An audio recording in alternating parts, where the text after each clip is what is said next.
बिस्मिल्लाहिर्रहमानिर्रहीम। अस्सलाम वालेकुम नाज़रीन, फरवाज़ एनबी न्यूज़ के प्लेटफॉर्म से मैं आपका मेज़बान नवाज़ भुट्टो आपकी खिदमत में हाजिर। नाज़रीन, बिलाखिर वही हुआ जिसका मैंने अंदेशा ज़ाहिर किया था। अक्सर लोग ये समझ रहे थे कि आज अदालत की तरफ से कोई बहुत बड़ा फैसला आएगा और आज शायद परवेज़ इलाही घर चले जाएंगे और ये होगा और वो होगा। ताहम नाज़रीन, आप पिछली अगर मेरा वीलॉग देखेंगे तो उसमें मैंने कहा था कि कुछ भी नहीं होगा और कोई बड़ा फैसला आने की ज़्यादा उम्मीद नहीं है। ताहम क्योंकि इसकी बुनियादी जो वजह है वो ये है कि इस मामले को ज़्यादा खींचने की या तूल देने की कोशिश की जाएगी और आज बिलाखिर वही हुआ। अदालत ने परवेज़ इलाही साहब के जो वकील हैं बैरिस्टर अली ज़फ़र, उनसे कहा कि भाई आप वोट एतमाद का वोट आप ले लें और आपको एतमाद का वोट ले लेना चाहिए। तो जिस पर उन्होंने कहा जी इस पर तो ये बाद में बात करेंगे, पहले जो डी नोटिफाई किया था गवर्नर ने पहले उस पर फैसला हो जाना चाहिए। तो बहरहाल बहस मुबाहिसा हुआ और ज़ाहिर वकीलों ने दलाइल भी दिए। तो यहाँ तक अदालत ने कहा कि एक चीफ मिनिस्टर के पास 24 घंटे जो उनके अराकीन की अक्सरियत है वो उनके पास होनी चाहिए और अगर किसी भी वक्त गवर्नर कहे तो उनको एतमाद का वोट ले लेना चाहिए।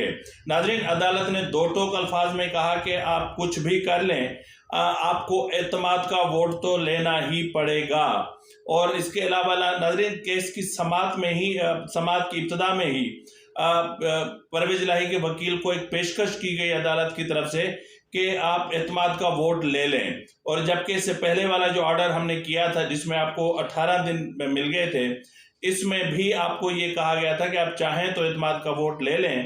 ताहम आप लोगों ने एतमाद का वोट नहीं लिया और अब चाहें तो इस सियासी बहरान को या इस कशमकश को ख़त्म करने के लिए एतमाद का वोट ले सकते हैं। ताहम परवेज़ इलाही के वकील जनाब अली ज़फ़र साहब ने इस चीज़ को यानी एतमाद का वोट लेने वाले मामले की पेशकश को मुस्तरद किया, जिस पर अदालत ने कहा कि तो फिर ठीक है, हम के जो फैसला है वो मेरिट की बुनियाद पर करेंगे।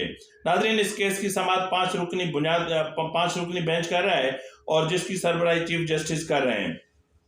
नाज़रीन, आज के जो केस में इंतहाई जो अहम तरीन जो सिचुएशन थी वो ये थी कि मतलब अली ज़फ़र साहब की तरफ से कहा गया कि परवेज़ इलाही को गवर्नर की तरफ से जो वोट ऑफ कॉन्फिडेंस लेने के लिए कहा गया था वो तरीका दुरुस्त नहीं था या वो गैर आइनी था और गैर कानूनी था, क्योंकि उस पर स्पीकर की भी रूलिंग आ चुकी।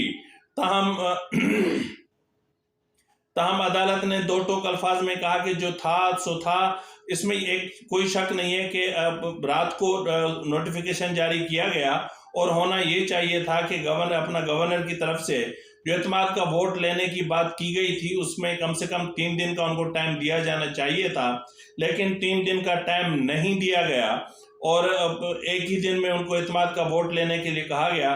ताहम अब जिस पर अदालत से जो है वो उन्होंने इस्तदा की कि जी हमें दूसरी तारीख दी जाए, यानी समाअत के लिए दूसरी तारीख मुकर्रर की जाए। अदालत ने साफ इनकार किया। अदालत ने कहा कि अब फैसला मेरिट पे होगा और अब इस केस की समाअत योमिया की बुनियाद पर होगी और उसके बाद केस की समाअत कल सुबह 9 बजे तक मुलतवी कर दी गई। नाज़रीन, यहाँ मैं आपको एक बहुत बड़ी खबर ये देता चलूँ कि वफाकी हुकूमत ने वज़ीर आला परवेज़ इलाही का नाम एग्जिट कंट्रोल लिस्ट में डालने पर गौर शुरू कर दिया है और मुमकिन है कि इस हवाले से जो है वो थ्रू द सर्कुलेशन जो है वो एक समरी की मंजूरी ली जाए और परवेज़ इलाही का नाम एग्जिट कंट्रोल लिस्ट में डाल दिया जाए, क्योंकि ऑलरेडी उनकी कुछ अहले खाना के कुछ नाम जो है वो नो फ्लाई लिस्ट में शामिल हैं, यानी वो बाहर नहीं जा सकते, क्योंकि मोनिस इलाही जिस तरह पाकिस्तान से निकले हैं लाहौर के मास्टर प्लान की मंजूरी के बाद, तो उसके बाद जाहिर है कि अब हुकूमत को कई खदशात लाक हैं और हुकूमत ने इस चीज़ पर अब गौर शुरू कर दिया है कि अब परवेज़ इलाही का नाम भी एग्जिट कंट्रोल लिस्ट में डाल दिया जाए। नाज़रीन, इसके अलावा आज जो है वो ज़मान पार्क में पीटीआई के कुछ एमपीएस ने इमरान खान से मुलाकात की है और उस मुलाकात में उन्होंने इजहार बरहमी किया है।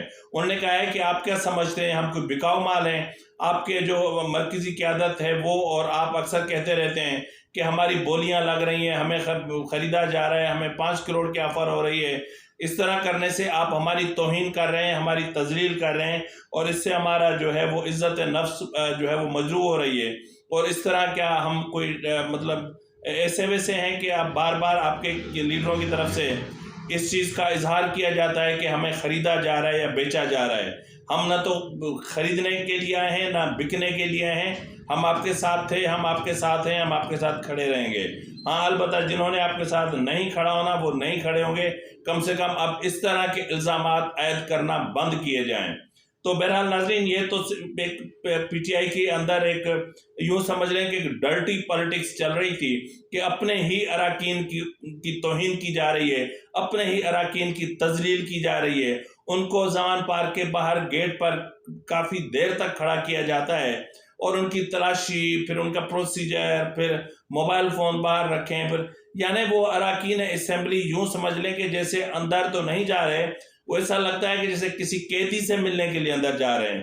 تو بہرحال ناظرین، کہنے کی بات یہ ہے کہ علی ظفر صاحب اب اس کے کل سے جو ہے وہ مزید اس کیس میں دلائل دینا شروع کریں گے۔ اب دلائل دیں گے بھی تو کتنا دیں گے؟ کل دوپہر تک، کل شام تک، زیادہ سے زیادہ پرسوں دوپہر تک، کچھ بھی ہو جائے۔ عدالت نے بھی کہہ دیا ہے، اور اس وقت کی جو سچویشن ہے وہ بھی واضح ہے کہ پرویز الہی کو اعتماد کا ووٹ ہر صورت میں لینا پڑے گا، چاہے کچھ بھی ہو جائے۔